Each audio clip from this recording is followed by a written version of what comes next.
3 biggest reasons why employers are not reading your resume professional summary. Let's find out why. Hi guys, my name is Matt, and I'm a career coach at Elevation Career, helping you to achieve all your career advancement goals through practical, top-notch training. Your resume professional summary is perhaps the most powerful tool at your disposal to grab the reader's attention. Unfortunately though, it is also one section that most job seekers fail to write correctly, not only losing all of its benefits, but also even potentially making it counterproductive. So today, I'm going to share with you 3 biggest mistakes when it comes to professional summary so that you can avoid them, so that your resume will absolutely capture the employer's attention. Also, my third point will be my pro tip, so make sure that you watch until the end. So here we go. Number 1, the professional summary is too long. Your professional summary is like your 30-second elevator pitch. Now, let's imagine that you're in an elevator and you overhear your colleague giving his elevator pitch to a senior executive in your company. You realize that the content is great, there's a lot of energy, and even the presentation is not bad at all. Except there is one problem. That is, your colleague's elevator pitch is not 30 seconds long, it is actually 10 minutes. Do you think his pitch will be effective? Of course not. In the same way, this is probably the most common mistake I see in resumes. Let me share with you what happens when an HR manager or recruiter opens a new CV. The first thing they'll look at is your name, and then the top section of your CV, which is where your professional summary will be, followed by quickly glancing through some of your most recent jobs. And during this time, if they cannot find what they're looking for, or the CV does not stand out in some way, they will close it. And how long does this process take? It takes about 6 to 8 seconds. Of course, during this time, if they find that the CV is relevant, they will take their time to read it in more detail. You see, an HR manager or recruiter receives hundreds of CVs every day. And they simply cannot afford to pore over every resume that they receive. Which means if the professional summary is too long, like most CVs, they will simply skip this section altogether. The solution?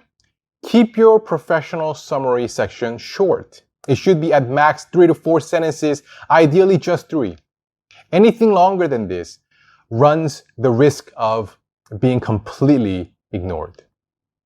Number 2, making your professional summary fluffy instead of making it result-oriented. The second mistake is writing fluffy professional summary without concrete results. When I say fluffy, I'm referring to using generic personality traits and adjectives that may sound nice, but have little significance. Words like hardworking, dedicated, and enthusiastic. Do you know what the most common word used in a professional summary is? It's the word motivated, because it sounds great. But the next time you consider using this word, remember that everyone else is using it too. The problem with this kind of summary is that literally anyone can say the same thing about themselves, and therefore it doesn't really carry any weight. Generic descriptions that could apply to every applicant are not what the employer is looking for. Instead, what they want to see is your unique contribution, unique results, concrete achievements and accomplishments that you have made. Let's go through some examples. Motivated senior customer representative with a customer-oriented mindset and strong leadership skills. Here comes that word again, motivated. Now, followed by a customer-oriented mindset and strong leadership skills. All of this entire sentence, anyone can say that about themselves. It's way too generic, too fluffy, and does little to make the employer want to talk to this person. Instead, a better example is this. Senior customer service representative with 5+ years of experience leading a call center team and handling 90+ daily sales, tech support, and customer care calls, accumulating a rating of 95% customer satisfaction. This sentence starts by describing exactly what the person does, followed by a concrete and noteworthy achievement that makes him or her immediately stand out. Another example, talented marketing analyst with keen interest in social media advertisement campaign. The first problem is the word talented. There is no indication as to how talented this person is or even whether it is true at all. Anyone can say that they're talented, whether it's true or not, and therefore it doesn't really carry much meaning or substance in and of itself. The second issue is the fact that a keen interest is not the reason why a company wants to hire someone. The reason why an employer decides to hire is for the value that the new person will bring or new person will add and the results that he or she will bring to the table, not what that person is keen on doing. Therefore, this entire statement doesn't do much at all to attract the potential employer. Instead, the next statement is a much better example with concrete value and results that this person can contribute to the company. Helped execute a new Facebook advertisement campaign, which increased the average response rate by 80% in 3 months.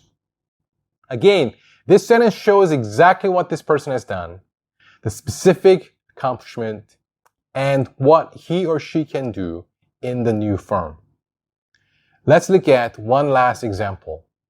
Hardworking sales associate within the fine jewelry industry with excellent relationship with high net worth clients. Strong experience introducing new clients and maintaining existing relationships. Again, here hardworking is a fluffy word. Anyone can claim this for themselves. This example is actually not a terrible summary because there are some relevant details here, but definitely it is not the most impactful by any means. Instead, consider this one. Retail sales associate with 5+ years of experience introducing and retaining high net worth clients within the fine jewelry industry. Consistently exceeded sales targets by up to 20% for the last 3 years, with over 70% of revenue from returning clients. I'm sure you see the difference in the impact that it makes. As much as possible, make your professional summary result-oriented. Number 3, not targeting your professional summary to the job. This is my pro tip for all of you who are watching until the end. The third point I want to make is that you need to cater your professional summary to the specific job you're applying for. Let's say that you have 5 different achievements that are really impressive, or 10 different things that you can include in your summary. But you can only write 3 or maximum 4. So which ones should you pick? Do you prioritize them based on what you're most proud of and pick the top 3?